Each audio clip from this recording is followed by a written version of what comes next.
Well, after 3 days of plenaries, meetings, bilateral negotiations and agreements, President Muhammadu Buhari on his way to Nigeria with a bag full of items. How and when do we begin to unpack? Well, that's a big question. And as a war against terror intensifies in the Northeast, the United Nations says military action on its own will not solve the conflict. What solutions are they proffering? Well, we'll find out on the program.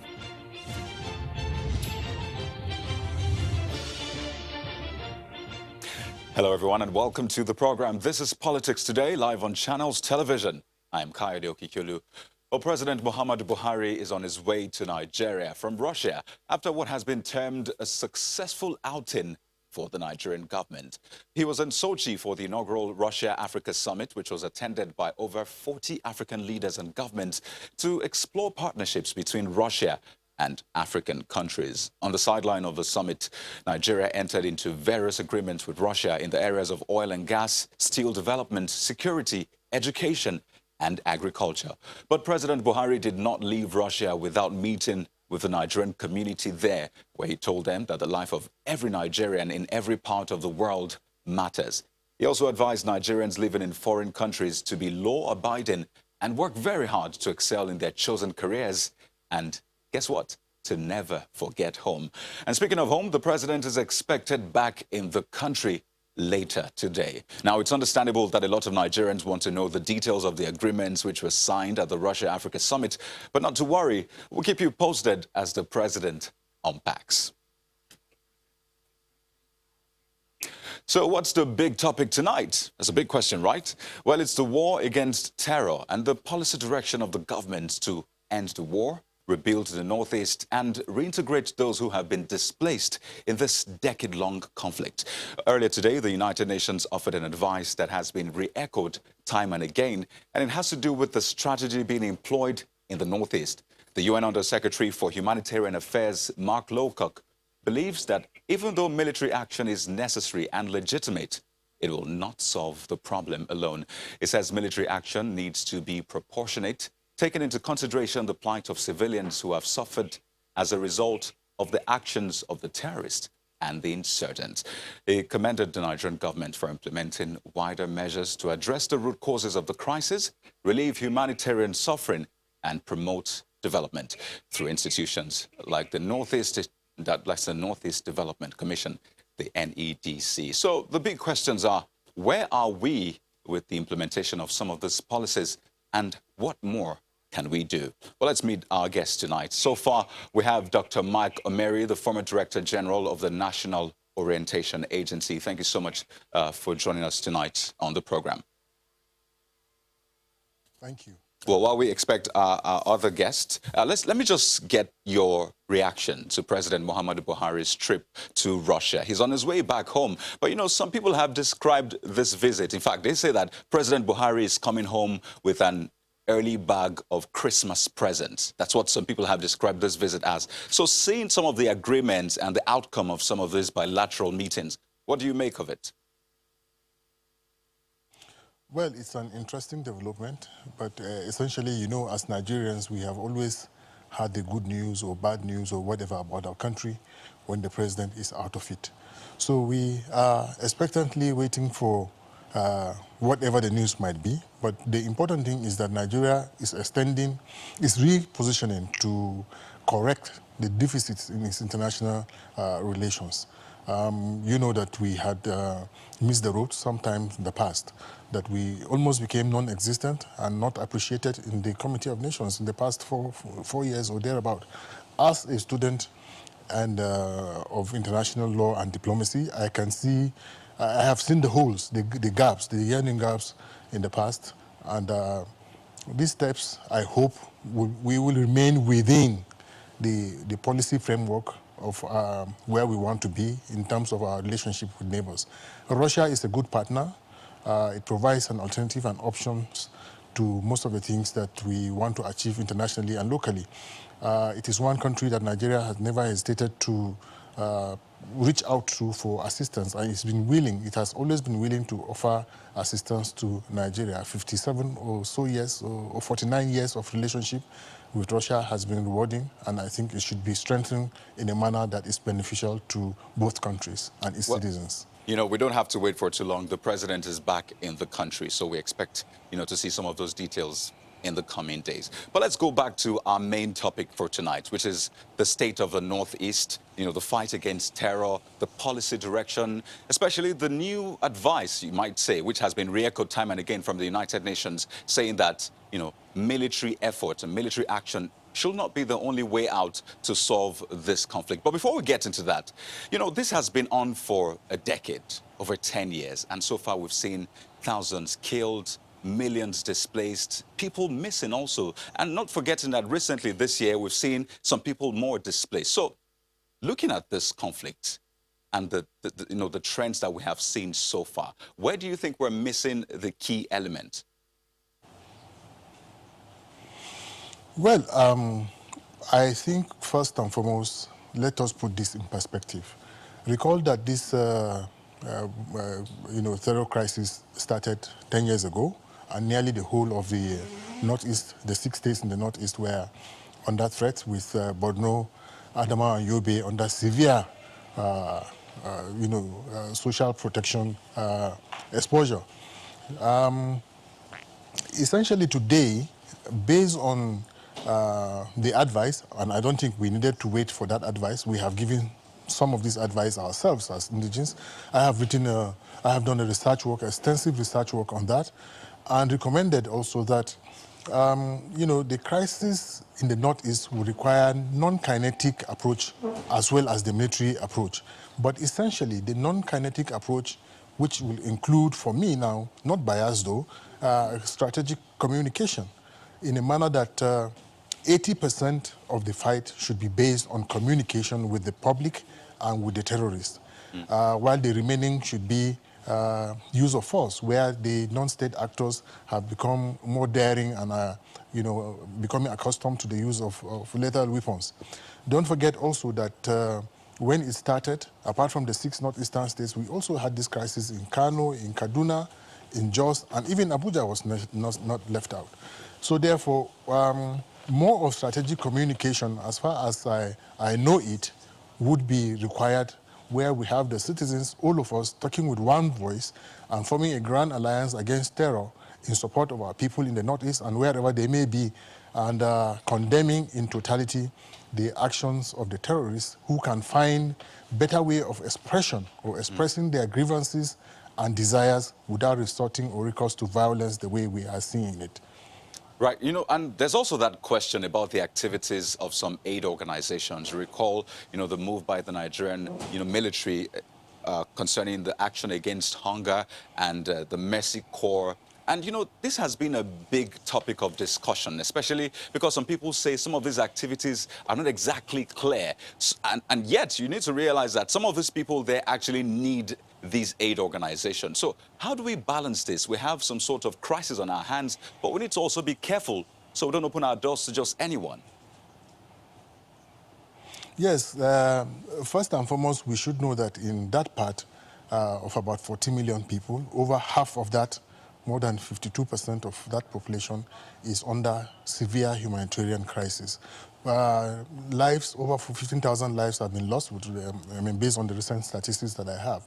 And about, like I said, 7 to 8 million people of the 14 or 15 million people are under severe humanitarian crisis, needing not just government, but public-spirited individuals and organizations to intervene. Okay. But in doing so, Nigeria as a government, must have a clearinghouse, must be organized.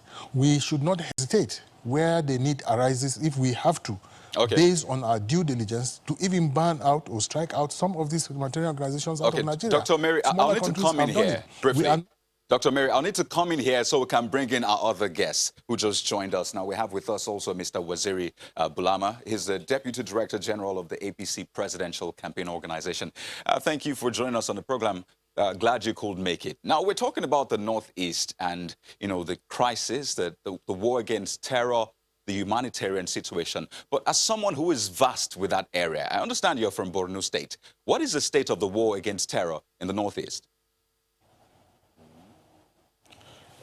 Well, at the moment, quite a lot has been achieved, coming from where we were before in 2013, 2014, 15, where the major urban centers in the Northeast, Maiduguri, Mubi, Dematru, and most of these urban areas, including, of course, most of the rural areas and the farming settlements in the Northeast, have been under severe attack, and they were, under siege. We've come really very far. Today, most of the urban centers in the Northeast are safe and secure, both for living and as well as for business. The activities of bandits and terrorists have been virtually contained in those urban areas. The threat right now actually is in the vast, many the vast ungoverned, space in the Northeast. Right. You know that the Northeast, of course, covers about 30% of the land area of Nigeria. Right. Borno alone is well over 70,000 square kilometers. And so the space is, most of this vast space is occupied by small farming settlements and fishing villages. And so most of the people in those areas, of course, have faced displacement, and they are the ones found in the refugee centers. So the approach of the government has improved. The activities of the security agencies has reduced the threat of the terrorists, and the humanitarian crisis resulting from has also, received a lot of attention. Various agencies of government are providing aid. There are many non-governmental organizations and individuals providing aid. There are also many, of course, international organizations providing aid and succor to relieve the suffering of the displaced people in the Northeast. And nonetheless, the number of displaced persons has also, of course, reduced over the years. Of course, even the United Nations humanitarian chief said that quite a lot of displaced people have been resettled, even though the challenge still exists. So the situation is containable. Fear has reduced, but issues of taking care of the people who are displaced and their resettlement is an issue that is also, still outstanding. Okay. And the sporadic attack from non-state actors who are against this Nigerian system. They want to see normal life disrupted, or some bandits who cash in on these vast areas to steal cow, to Boele roads, and so on. Mr. Bulama, still exist. if I may come in here. The security agencies and the... Okay. Well, now that you mentioned that, I'd like us to just run through some statistics about, the humanitarian situation in the northeast part of Nigeria. And there you have it. You see that 38 UN and NGO workers have been killed since 2011, just to sort of put this in perspective and see how far we have come. 10 aid workers died as a result of Boko Haram in the last 11 months. 140,000 people displaced. In 2019, that's this year, according to the UN Undersecretary for Humanitarian Affairs, you have 3 million people living in extreme situation and 7 million people in need of humanitarian assistance. And, this is what we have on ground right now. And I want to believe that the goal is to make sure this ends right now. So when we return from our break, we'll talk about major issues like financing, which seems to be a major enigma. Who is financing terrorism in the country? And the talk about whether Boko Haram has been defeated or not. Some of those issues will come up when we return. And don't forget, the Northeast Development Commission is also in the works. These are some of the major issues we'll look at when we return. Stay with us.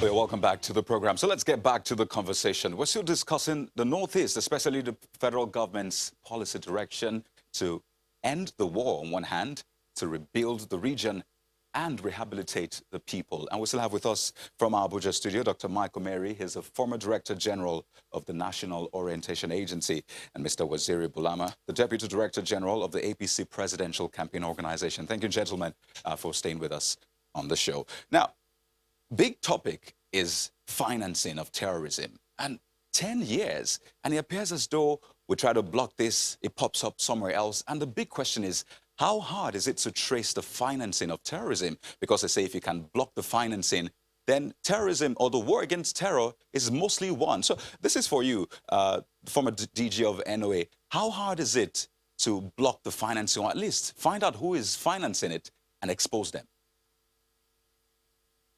Well, you see, in analyzing this fact, there are certain things that are of high security value that we may not be able to mention in a public discourse like this, known to us.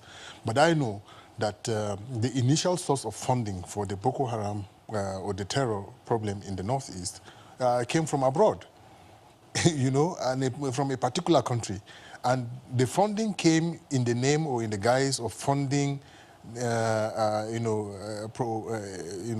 education, Islamic education, and building of schools and expansion of mosques and so forth. That was the guys. But by the time the founders got to realize this, I think they withheld the funding because the Nigerian government protested vehemently at that point. But there are other sources of funding terror, limitless sources of funding terror. You can send in cash through a number of ways. And it takes a proactive government, proper research and intelligence to identify these multiple sources with a view to blocking them. It is a bit difficult. Only recently I had the news, it was in the news that the Russian president was quoted to have said that over 2,000 ISIS fighters are helping the insurgent war in Nigeria. I have no proof of that, but coming from that kind of source that is engaged in fighting similar wars in the Middle East, you would want to allude some form of, rightness of that information. So if fighters can come in, human beings can come in, perhaps not black people can come in to support the war against terror. What about money that can come in various forms? You know, some people can trade with it, can use it through trading. Some corrupt people across the world who are interested in the fight, some people who are benefiting from the crisis can fund this crisis to continue. Right. And I don't want to hazard certain guests. It can even come through some humanitarian organizations, since we have opened the borders and allowed every other kind of humanitarian organization to come into the country in the guise of bringing humanitarian support. They could be sources of inflow for these terror groups, and they operate in large ungoverned spaces in the Northeast. Dr. Omeri, now, while investigations... said, while investigations are ongoing to, of course, unravel this and to ensure that we get to the root of this, I'd also like to focus on another policy direction of the government. And this is for Mr. Bulama. That's the NEDC, the Northeast Development Commission. I mean, when this announcement was made, a lot of people commended the government for introducing this initiative. That's the Northeast Development Commission. But you'll also recall that recently, President Buhari ordered a forensic investigation into the NDDC, which is somewhat a similar organization to the NEDC. So the big question here is, Mr. Bulama, how do we ensure we don't make some of the mistakes we made with the NDDC when it comes to the NEDC? First, the Northeast Development Commission is a new organization. It has a clear mandate. It has people who are competent, who have been appointed to manage the place. They also, of course, inherited works done by other ad hoc humanitarian organizations set up by the federal government, like the Presidential Initiative on the Northeast, as well as the Victim Support Fund and others, I don't think the kind of recklessness that we saw in the management of the Niger Delta Development Commission would happen here. And already, actually, the Northeast Development Commission is mapping out excellent strategies to address, you see, the issues, bedeviling, the Northeast, the humanitarian crisis, as well as the development crisis that was responsible for, huge poverty, that was responsible, and lack of education and basic facilities and opportunities that, underlay the crisis in the first instance. So we don't expect to see, we expect these people to work as seriously to address the problems of the Northeast. Besides this, you see, the government has also gone ahead to create a Ministry of Humanitarian Affairs to address issues of policy, to bring together all these interventions, both local and international, and once guided by clear-cut policies. I think areas of abuse would be minimized. Okay. And issues of coordination and collaboration, I think, which is raised by the United Nations humanitarian chief, would also be enhanced, especially, with this Ministry of Humanitarian Affairs, so, which is not only, overlooking all these agencies, okay, but it also... on a final note, Mr. Bulama, just before we close on the program, on a final note, earlier in the year, the presidency said that, Boko Haram terrorism has been degraded and defeated. I'm sure you remember that statement, saying that the real Boko Haram, the government knows, has been defeated. Right now, from where you stand, from what you have seen, do you still share that sentiment? On a final note. Oh, absolutely. The Boko Haram as an organized challenge to the Nigerian authority is degraded. What we have are groups of bandits in search of food, in search of disruption, in search of money. They abduct people, abduct this, abduct that, and demand for ransom and all that for their own survival. Okay, let's hear from just Dr. Omeri, pockets of bandits. Let's get Dr. Omeri's opinion just before we close on the program. Who has, as a professional who has studied this issue, I wouldn't say that it is totally degraded as is being meant, as citizens are being meant to believe.